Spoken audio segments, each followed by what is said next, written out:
Previously, I've talked about the Pareto principle and the 80-20 rule. Today, I'm actually going to talk about how that's going to be affecting your direct mail shots. I'm going to just go through a thought experiment here, and I need you to work with me because it's a bit of maths. Okay, let's just imagine that we have a charity and it has 100,000 people who have donated to it previously through its direct mail. So it has 100,000 donors.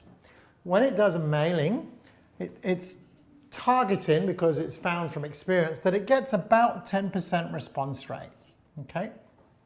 So that means that it'll get about 10% of people will actually make a donation, which of course is 10,000 people. Okay, so that's quite nice. Now, and a rather handy for our little example here, their average donation is $100, which is nice and easy because that gives us a nice round income of $1 million. Okay, so if we go back to the Pareto principle and apply the Pareto principle, we will know that about 80% of the money will come from about 20% of the donors. So in other words, of this $1 million, about 800,000, which is of course 80%, will come from about 20% of the donors, which would be about 2,000 donors. That's 20%. So that's 20% of these people will provide about 80% of this money, okay? So I've made about 80% of my money just by mailing 20,000 of my people. Now we also know from experience and from all the experts like Jeff Brooks and Mal Warwick and everybody else, we know that the more effort we actually put into a direct mail pack, the size of it, maybe the personalization, the length of the letter, the number of pieces in the package, the better the response will be. But of course, the more it will cost us, both in the production and the creative and all that effort. So there's a lot more effort into it. Now, if we could somehow do something that would double the money that this group is actually going to give us, this small group of people, if we could get twice as much money from that group, if we could double it, which is a tall order, then we would make $1.6 million if we could just somehow double the money just from this group. Now, we know that a bigger, better pack is going to increase the income. And in some cases, really putting a lot of effort into that pack could double the money. So let's just pretend that in this scenario, the charity had had a budget of just $2 per pack.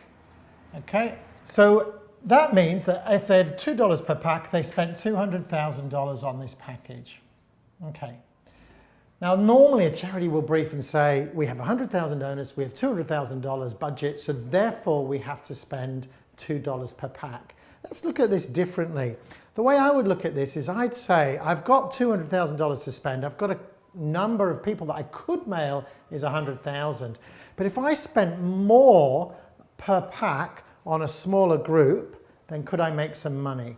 Now, if I assume that the response rate is the same for high value donors as it is for low value donors, which is not a totally incorrect assumption, it's not going to be quite right, but it's going to be about the same for many organizations. So if I assume that I'm still going to get 10% from this group, that means I would only have to mail 20,000 people, because 20,000 people responding at 10% would give me my 2,000 donors. So as long as I know who those 20,000 are, which of course will be my highest value donors from previous years, then what I would know is if I mail these 20,000, I should get 800,000 if I just sent them that cheap pack. But what if I spent, say, $5 per pack? Then in that case, what I've done is I've only mailed 20,000 people, but I've spent $100,000 already. But I might get a pack that performs much better. I might put so much more stuff in there. There's a better cause. There's a better case for giving. And generally speaking, we see that the more stuff we put in a direct mail pack, the more money I'm going to get. So if I could do that and I could double the money from this group, I don't even need to mail the other group, and I've made lots more money. Now, in reality, I'm not going to quite make double, but the principle is right. So in other words, but I've still got $100,000 left, and I've only mailed $100,000. but I've only mailed 20,000 people. I've still got 80,000 people I could mail, so I have 80,000 remaining,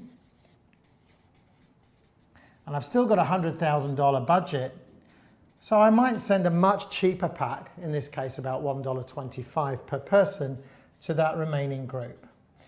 And that will obviously pick up some additional money for me as well, because I knew these people were going to be profitable to mail anyway.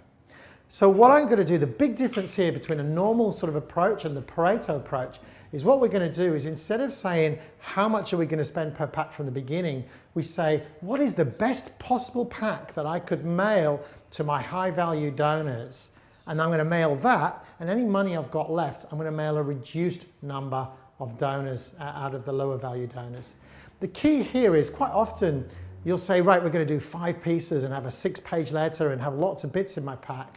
But then you go, well, that's too expensive and we can't afford it. The answer is yes, you can afford it, just mail fewer people. So what I'm trying to do is mail the very best possible pack to the right number of people.